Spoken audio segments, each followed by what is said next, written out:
Selamat pagi Bapak Ibu Saudara.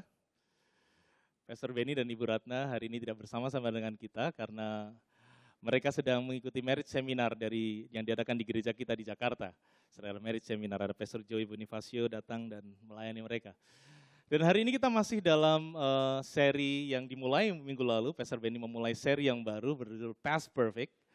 Dan kita masuk ke minggu yang kedua. Minggu yang lalu Pastor Benny sudah membagikan tentang anak domba Allah.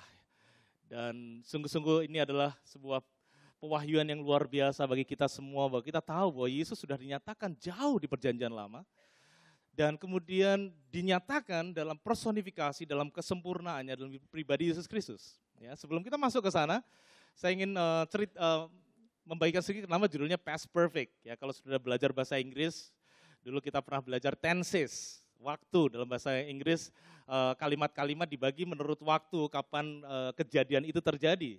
Jadi kalau past perfect itu menceritakan sebuah kejadian yang terjadi sebelum kejadian di masa lampau terjadi. Waduh, itu membingungkan. Kita hari ini belajar grammar sebentar ya. Jadi kalau bahasa Inggris secara simple itu dibagi menjadi 3 waktu. Waktu past, waktu lampau, waktu present sekarang, dan future, masa depan. Ya, kalau waktu lalu itu misalnya saya kemarin tidur, I slept. Kalau sekarang I sleep atau I'm sleeping. Kemudian kalau nanti I will sleep. Nah, kalau past perfect itu sebelumnya I slept tadi. Itu past perfect itu sebelum kemarin gitu ya. Jadi I had slept when he came misalnya gitu ya. Jadi itu past perfect. Judulnya memang dibuat seperti itu supaya ada koneksinya dengan apa yang akan kita belajar hari ini. Dan kita akan belajar grammar, tenang saja saudara. Kita akan belajar teologis hari ini. Nah, maksudnya past perfect itu apa sebenarnya? Past itu bicara kita akan belajar tentang gambaran Kristus di perjanjian lama. Kita belajar minggu lalu gambaran Kristus di perjanjian lama adalah anak domba. Anak domba yang darahnya yang dipersembahkan dan darahnya dioleskan di tiang pintu rumah-rumah orang Israel sebelum mereka keluar dari Mesir. Sehingga maut melewati, pass over rumah-rumah yang ada darah dombanya. Tidak peduli yang punya rumah itu baik atau tidak, kalau asal ada darah dombanya, maka pass over, itu maut melewati. Jadi itu menggambarkan darah domba Allah yang menghapus dosa dunia.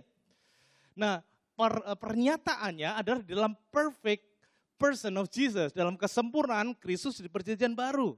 Kita akan melihat koneksinya dari apa yang Alkitab katakan, misalnya minggu lalu kita belajar tentang anak domba yang dipersembahkan mati. Kita lihat di perjanjian baru Yesus mati menjadi korban persembahan bagi kita semuanya.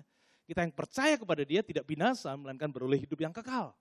Itu artinya past, kita belajar di perjanjian baru, dan kemudian kita melihat pernyataan Allah yang sempurna, janji Allah tentang keselamatan itu digenapi dengan sempurna di dalam pribadi Yesus Kristus. Ya.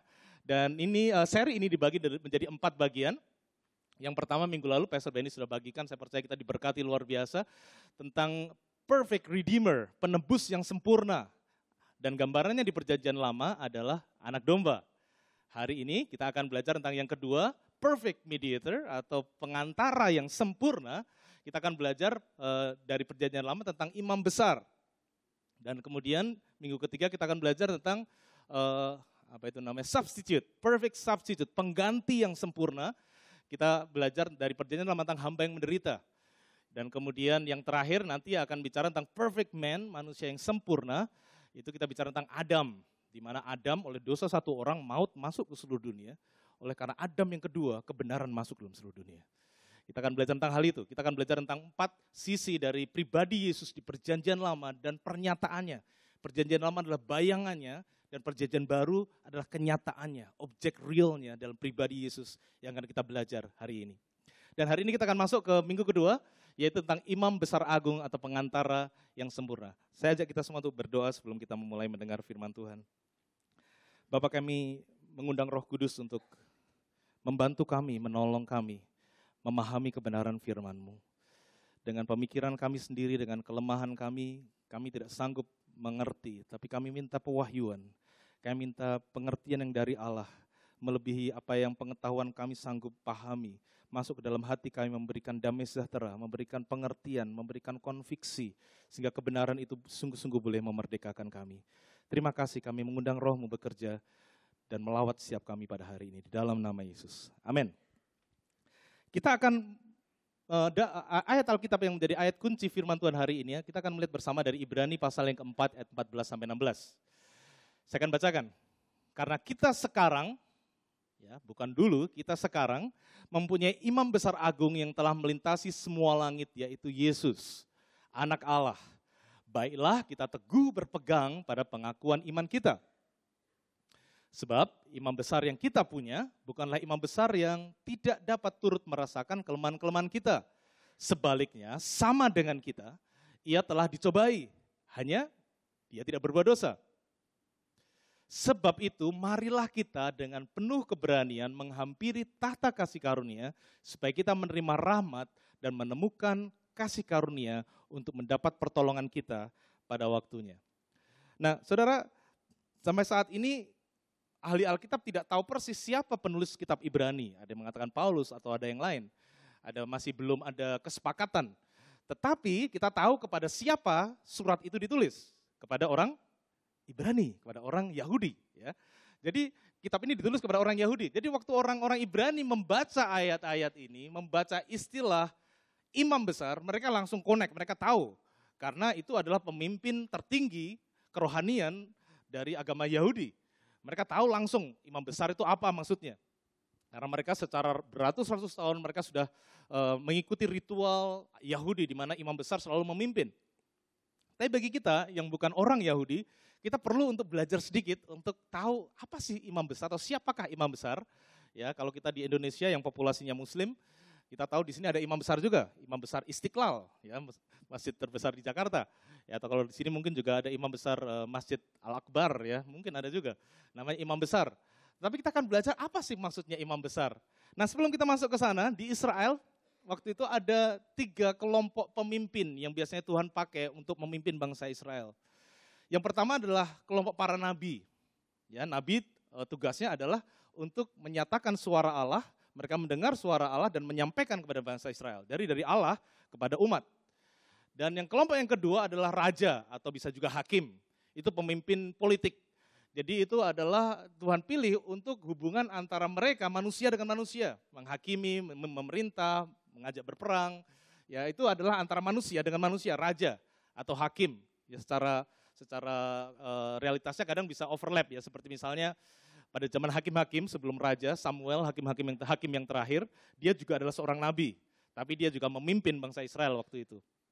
Baru yang kelompok yang ketiga, setelah nabi, raja atau hakim, yang ketiga adalah golongan imam. Ya, kalau tadi nabi dari Allah kepada manusia, raja dari manusia ke manusia, kalau imam mewakili manusia di hadapan Allah. Ya, itulah tugas imam. Dan Tuhan memakai mereka untuk melakukan apa yang Tuhan nyatakan sebagai bagaimana bangsa Israel bisa menyelesaikan masalah dosa mereka. Bangsa Israel berdosa dan Tuhan memberikan kepada Musa dan kemudian Tuhan memberikan kepada Harun untuk membuat sebuah sistem bagaimana penghapusan dosa. Yang bisa melakukannya adalah para imam itu tadi. Jadi orang Israel yang berdosa mereka bisa membawa korban persembahan, dibawa ke imam, imam akan mengecek, memeriksa hewannya apakah memenuhi syarat atau tidak. Dan setelah itu orang yang berdosa meletakkan tangannya atas binatang itu dan kemudian binatang itu disembelih, menanggung dosa orang itu dan dosanya itu sudah selesai. Sampai dosa berikutnya. Ya. Jadi Tuhan memberikan sebuah cara untuk bangsa Israel keluar dari permasalahan dosa mereka. Tetapi kita akan tidak bahas tentang imam secara keseluruhan, kita akan bahas imam besar. Ya. Imam besar artinya imamnya para imam. Itulah orang-orang yang Tuhan pakai untuk memimpin tugas utama yang paling utama dalam 1 kali dalam 1 tahun. Imam besar akan memimpin yang disebut sebagai hari raya pendamaian.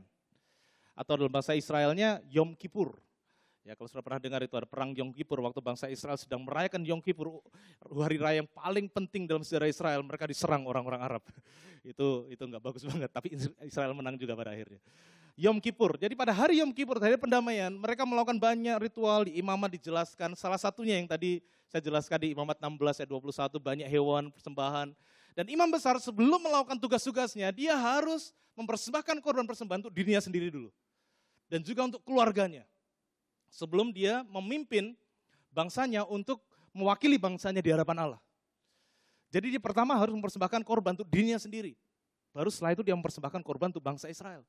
Dan dia setelah itu dia masuk ke ruang Maha Kudus. 1 kali 1 tahun hanya imam besar yang boleh masuk ke sana. Imam tidak boleh. Ya, bagi saudara yang mungkin baru dalam Tuhan, Bait Allah itu terdiri dari 3 bagian, 3 ruangan. Yang pertama ruang pelataran bagian luar, itu di mana di situ ada mezbah pembasuhan, ada mezbah persembahan di mana hewan dipotong di sana, kemudian dipersembahkan di sana. Baru setelah itu ada ruangan namanya ruang kudus, baru yang paling dalam itu ruang maha kudus. Dan hanya imam besar 1 kali 1 tahun yang bisa masuk ke sana. Berjumpa dengan Allah, ada kemuliaan Allah dinyatakan di ruang maha kudus. Dengan kata lain, para imam besar ini adalah akses bangsa Israel untuk bisa bertemu dengan Allah melalui imam besar ini. Makanya tadi imam besar itu meletakkan tangannya, kedua tangannya ke atas kepala kambing jantan, dan kemudian mengakui seluruh dosa dan pelanggaran seluruh bangsa itu. Diakui, baru setelah itu hewan itu dilepaskan. Imam besar memiliki tugas menjadi perantara mewakili bangsa Israel di hadapan Allah. Itulah tugas atau tanggung jawab imam besar. Itu adalah pekerjaan utama imam besar, menjadi mediator antara Allah dan manusia. Kata kunci kita hari ini adalah akses. Tidak mungkin bangsa Israel mengakui dosanya sendiri di hadapan Tuhan, seperti yang kita mungkin bisa lakukan pada zaman Perjanjian Baru. Mereka harus melakukan berbagai ritual, berbagai prosedur, dan untuk dosa bangsa itu harus melalui imam besar tersebut. Nah saudara, kita akan lihat sekarang relasinya atau hubungannya dengan perjanjian baru yang kita miliki pada saat ini. Tadi kita sudah baca. Yang pertama kita tahu sekarang kita di dalam Kristus, kita mempunyai imam besar agung. Jadi bukan hanya imam besar. Imam besar tadi hanya, pertama dia harus mempersembahkan persembahan untuk dirinya sendiri, karena dia juga berdosa. Setelah itu dia membawa persembahan untuk bangsanya. Tapi Yesus tidak perlu mempersembahkan korban bagi dirinya, karena dia sempurna. Dia tidak berdosa. Makanya dia imam besar yang agung, the great high priest. Saya nggak tahu kenapa terjemahan bahasa Indonesia jadi besar ya. High priest harusnya imam tinggi gitu ya. Kenapa jadi imam besar? Mungkin badannya besar gitu kali ya, saya nggak tahu. Imam besar yang agung, the great high priest. Dan kalau imam besar mempersembahkan korban untuk bangsa Israel, imam besar kita yang agung mempersembahkan dirinya sendiri sebagai korban 1 kali untuk selama-lamanya. Imam besar harus berulang-ulang setiap tahun. Karena selalu ada dosa setiap tahunnya. Tetapi imam besar kita yang agung 1 kali untuk selama-lamanya. Dia menyempurnakan orang-orang yang dia kuduskan. 1 kali dia persembahkan dirinya. Kita bersyukur kita punya mediator sekarang. Kita punya pengantara yaitu Yesus. Imam besar kita yang agung. Dan dia telah melakukan tugasnya 1 kali. Dia tidak perlu ke sana lagi. Itulah kenapa waktu Yesus wafat, Yesus mengatakan sudah selesai dan dia menyerahkan nyawanya kepada Bapa. Alkitab mengatakan tirai bait Allah. Itu yang menghubungkan antara ruang kudus dengan ruang maha kudus. Itu tersobek dari atas, terbuka dari atas. Tersobeknya itu dari atas, bukan dari bawah. Kalau di bawah bisa dari manusia nyobek gitu ya. Alkitab mengatakan, kalau saudara saya nggak tahu ayatnya di mana. Saudara bisa cek, itu tabir bait Allah itu robeknya dari atas. Artinya sungguh-sungguh dari Tuhan. Tidak perlu lagi imam besar masuk ke sana setelah itu. Karena Yesus telah melakukannya 1 kali untuk selama-lamanya. Yang kedua saudara, imam besar agung kita turut merasakan kelemahan-kelemahan kita. Imam besar di perjanjian lama, sehebat-hebat dia apapun, dia tidak mungkin merasakan dosa-dosa, kelemahan, pelanggaran bangsa Israel. Mungkin karena dia imam dosanya paling sedikit barangkali. Dia berdosa, dosanya sedikit. Tapi bayangkan kalau dia harus ikut merasakan dosa-dosa pelanggaran seluruh bangsa Israel yang berzina, yang menyembah berhala, yang mencuri, yang menipu. Dia mungkin tahu dosa-dosanya karena dia akui, tapi dia nggak akan bisa merasakan. Tetapi Yesus, imam besar kita saudara, dia imam besar yang agung, dia ikut merasakan. Dia turut merasakan, dia sympathize. Dia turut tahu.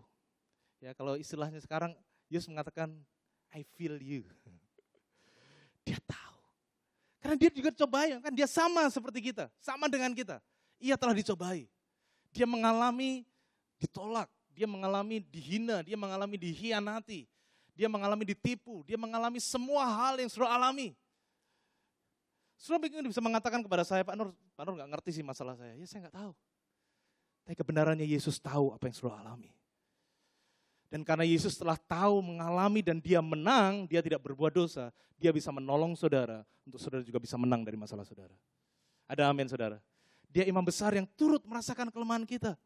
Saya bayangkan kalau imam besar, waktu dia tadi menumpangkan kedua tangannya di atas kepala kambing jantan, dan dia akui satu persatu, mungkin dia sambil ngantuk, banyak banget dosanya, dia harus diakui satu persatu. Tapi Yesus berbeda. Saya percaya Yesus bukan hanya menjadi pengantara mengakui, dia akan dekat dengan kita, dia akan peluk kita. Dia akan katakan, it's okay, aku ngerti apa yang kau rasakan. Jangan menyerah, aku ada di sini bersama dengan kau. Yesus adalah Allah yang be with us, dia bersama dengan kita. Dia bukan hanya melakukan tugas seremonial menjadi pengantara kita dengan Allah sehingga akses kepada Allah terbuka. Bukan hanya itu, dia turut dekat dengan kita, dia menangis bersama dengan kita. Dia sakit, dia sedih bersama dengan kita karena dia turut merasakan kesedihan kita. Dia merasakan apa yang kita alami, itulah imam besar yang kita miliki. Dia bukan hanya imam besar yang karena tugasnya, karena job description-nya melakukan itu dan kemudian dia pergi, enggak. Dia imam besar yang punya simpati pada saudara, punya belas kasihan kepada saudara, punya hati, punya perasaan dengan saudara. Dan dia rindu menolong saudara, karena dia pernah ke sana.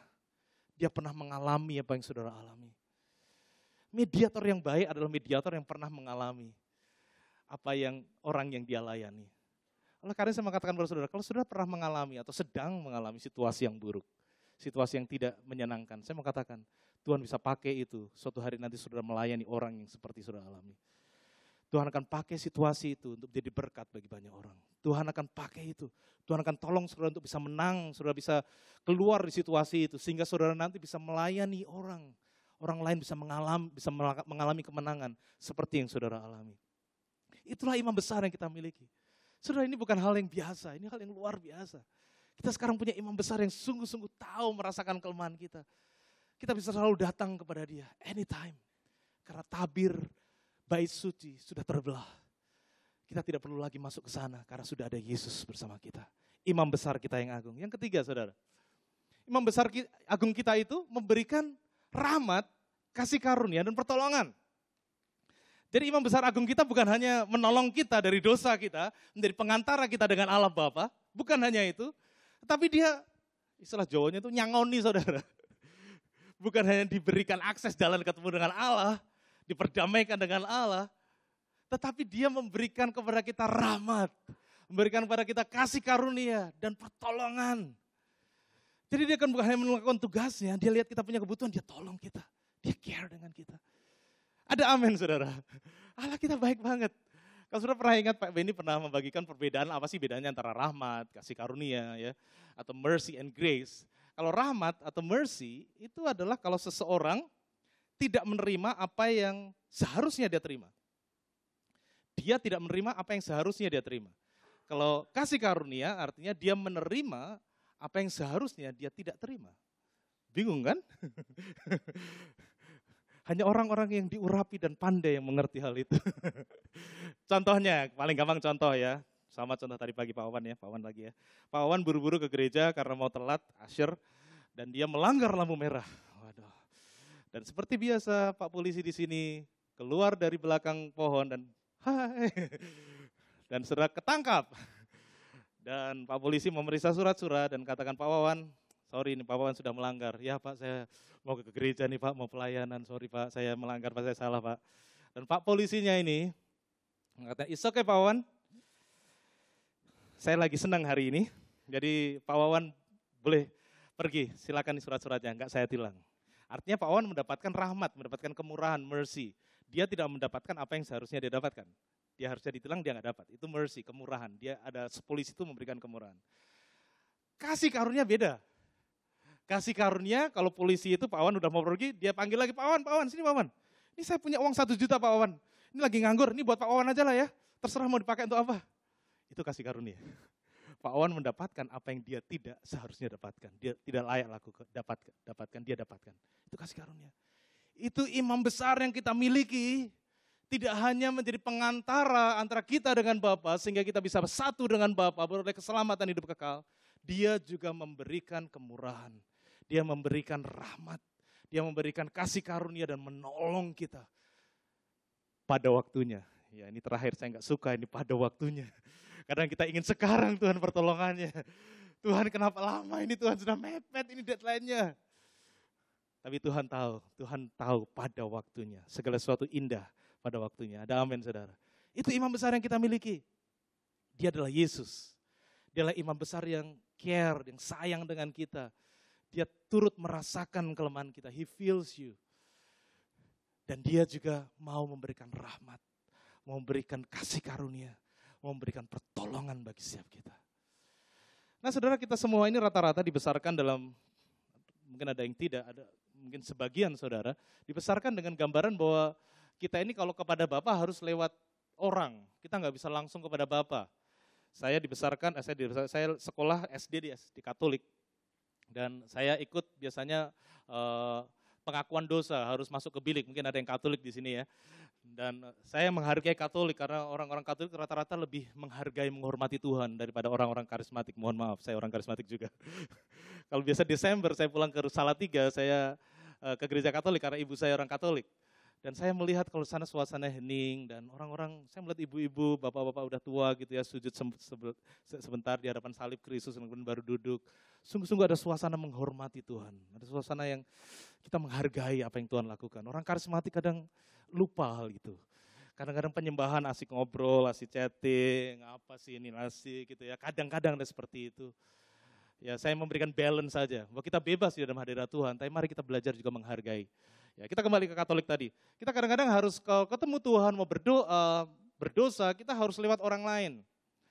Kalau di latar belakang yang non-Kristiani, barangkali harus lewat orang pintar, lewat mediator, lewat dukun gitu ya, supaya disampaikan kepada Allah gitu. Ya, kita tanpa kita sadari, kita seperti punya pengantara yang lain karena kita nggak cukup dekat dengan Allah. Bahayanya, di antara orang-orang Kristen Injili atau karismatik, kadang-kadang tanpa kita sadar, kita punya pengantara yang lain. Evangelis siapa? Pastor sebuah gembala, sebuah gereja besar. Tanpa kita sadari kalau kita ada masalah, kita datang ke mereka untuk minta didoakan di depan Tuhan. Nah, saya mau kasih balance-nya. Tidak ada masalah kita minta doa dari hamba Tuhan. Tetapi jangan kita berpikir dia adalah pengantara antara kita dengan Allah. Kita berdoa dengan mereka untuk dia bersepakat dengan apa yang kita imani, untuk mendukung kita di dalam doa, untuk bersama-sama berdiri menanggung beban yang kita sedang alami. Tapi dia bukan pengantara kita.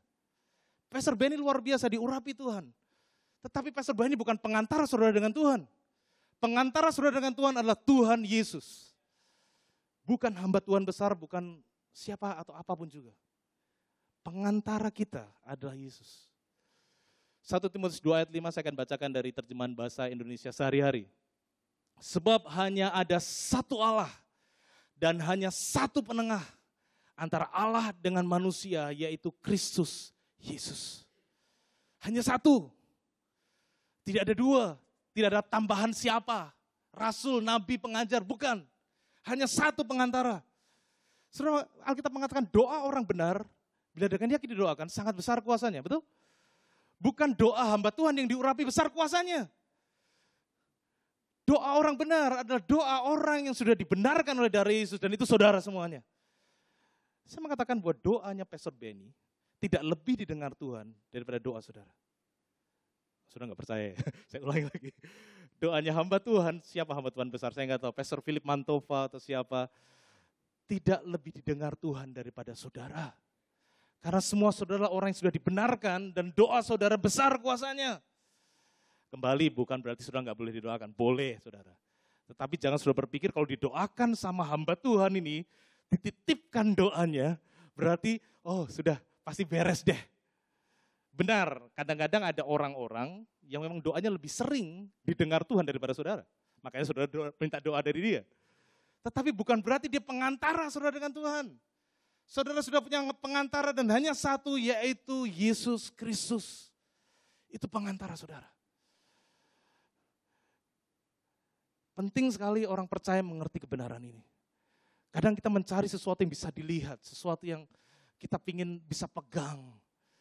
Tapi sesuatu itu adalah pribadi Yesus Kristus dan bukan orang atau manusia yang lain. Hanya satu pengantara kita. Ada amin Bapak Ibu Saudara. Penting sekali untuk kita mengerti kebenaran ini. Nah, ada banyak definisi kekristenan. Ini salah satu yang paling saya suka. Ada bilang kekristenan itu adalah relationship, not religion. Adalah hubungan dan bukan agama. Tapi saya suka ini. Dikatakan kekristenan itu adalah mengenal siapa Tuhan, memiliki hubungan dengan Tuhan, dan kemudian mempercayai apa yang dia telah lakukan. Dia mati di kayu salib untuk menanggung dosa kita. Kita percaya keselamatan itu dari Allah. Kasih karunia Allah diberikan pada kita, kita dapat dengan iman. Kita percaya apa yang dia lakukan, karya keselamatan Allah. Dan setelah itu bagaimana kita meresponinya. Saya ulang lagi, Kristenan adalah berbicara tentang kita kenal Allah kita itu siapa. Dan apa yang dia lakukan untuk kita. Dan setelah itu bagaimana kita meresponi berdasarkan apa yang kita telah kenal, berdasarkan apa yang kita percaya, kita meresponinya. Nah hari ini kita belajar kekristenan, Allah adalah imam besar yang agung. Kita belajar hari ini. Sudah percaya bahwa dia menjadi imam besar yang agung, menjadi pengantara kita dengan Allah. Turut merasakan kelemahan kita. Dan dia sungguh-sungguh mau memberikan rahmat, kasih karunia, pertolongan bagi kita. Dia imam besar yang agung, kita tahu siapa dia. Nah sekarang bagaimana kita meresponnya? Yang pertama, dari ayat 14, masih ayat yang sama, kita mempunyai imam besar yang agung. Baiklah kita teguh berpegang pada pengakuan iman kita. Mari kita teguh berpegang pada pengakuan iman kita. Karena kita tahu Allah itu sungguh-sungguh baik. Allah sungguh-sungguh mau mengasihi kita. Dia menjadi pengantara yang sempurna untuk kita dengan Allah Bapa. Mari kita teguh berpegang pada pengakuan iman kita. Agama Kristen adalah agama yang berdasarkan pengakuan. Kita percaya, kita diselamatkan karena kita mengaku dengan mulut kita, Yesus adalah Tuhan, percaya dalam hati kita bahwa Allah telah membangkitkan dia dari antara orang mati. Pengakuan. Petrus mengakui kalau Mesias anak Allah yang hidup.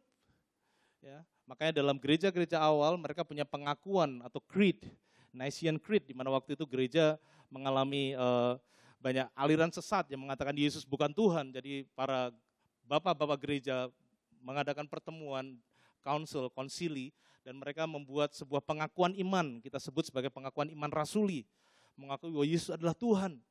Kita mengakui, artinya ada sesuatu yang kita perkatakan. Paulus mengatakan, aku percaya karena itu aku berkata-kata, I confess, because I believe.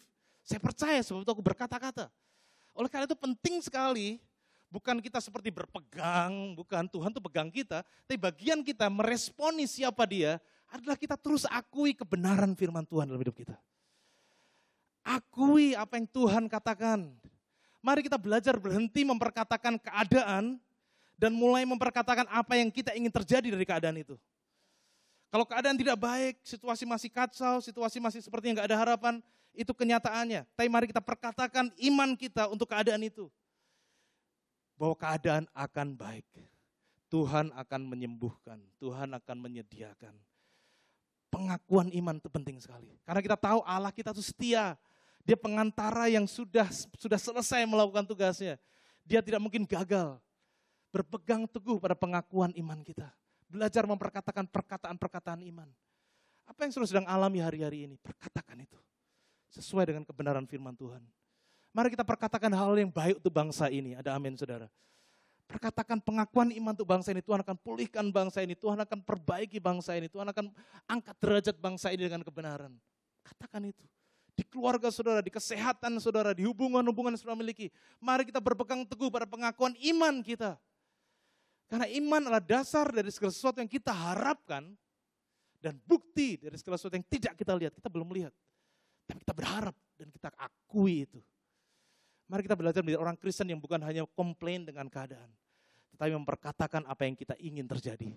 Sesuai dengan apa yang Tuhan telah janjikan bagi kita. Ada amin saudara. Mari kita berpegang teguh pada pengakuan iman kita.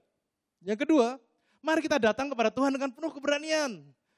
Jangan takut, jangan bimbang. Anytime, kapan saya sudah datang kepada Tuhan, Tuhan pasti terima saudara. Musuh kita berusaha mengatakan, kalau kau belum baik, ngapain ke gereja? Sudah kamu berhenti ngerokok dulu aja baru kamu ke gereja. Kamu berhenti selingkuh dulu baru kamu ke gereja. Kamu berhenti lakukan baru kamu ke gereja. Tidak. Kebenarannya adalah justru di saat saudara paling terpuruk, datang ke Tuhan dan Tuhan akan peluk dan terima saudara. Karena kalau sudah berpikir sudah baik baru datang pada Tuhan dan Tuhan akan katakan kebaikanmu seperti kain kotor di hadapanku. Justru saat kita lemah, saat kita gagal, saat kita jatuh lagi melakukan kesalahan yang sama lagi, datang dengan penuh keberanian, menghampiri tahta kasih karunia Allah. Dia selalu terima kita. Orang mungkin bisa menolak kita, orang mungkin bisa menjauhi kita. Tapi Allah kita, pengantar yang turut merasakan kelemahan-kelemahan kita. Dia akan terima dan peluk kita. Ada amin saudara. Dia Allah yang baik. Jadi mari kita datang, anytime. Kalau saudara lemah, kepada siapa saudara akan datang pertama kali? Apakah saudara mau datang dulu ke gembala saudara? Apa saudara datang dulu ke orang lain atau ke Google? Bagaimana cara mengatasi ini? Saya kadang-kadang begitu saudara. Kalau cari masalah sekarang wes gampang, cari Google aja. Kunci masalah atau apa hal-hal itu cari Google aja. Kemana saudara akan pergi atau datang kalau saudara mengalami permasalahan? Mari kita belajar untuk datang dengan penuh keberanian. Karena kita tahu siapa dia. Karena kita kenal siapa dia dan kita percaya apa yang dia sudah lakukan. Datang dengan penuh keberanian. Yang ketiga saudara, mari kita belajar menerima. Ada orang-orang tertentu yang susah menerima. Istri saya tipe orang yang sungkanan. Saya lebih enggak sungkanan. Saya orang Jawa tapi saya enggak terlalu sungkan. Artinya kalau dikasih sesuatu itu sungkan banget gitu loh. Kayak seperti aduh kita nanti kasih balas apa ya sama dia ya. Kira-kira apa ya. Sungkanan kita susah menerima. Kayaknya enggak enak gitu loh terima. Tapi saya katakan pada Tuhan. Tuhan tuh Allah yang suka memberi. Tuhan Allah yang suka memberkati saudara. Dan mari kita belajar menerima apa yang Tuhan mau berikan buat kita. Kalau kita menerima hal-hal yang tidak layak kita terima dan kita terima saja, terima kasih.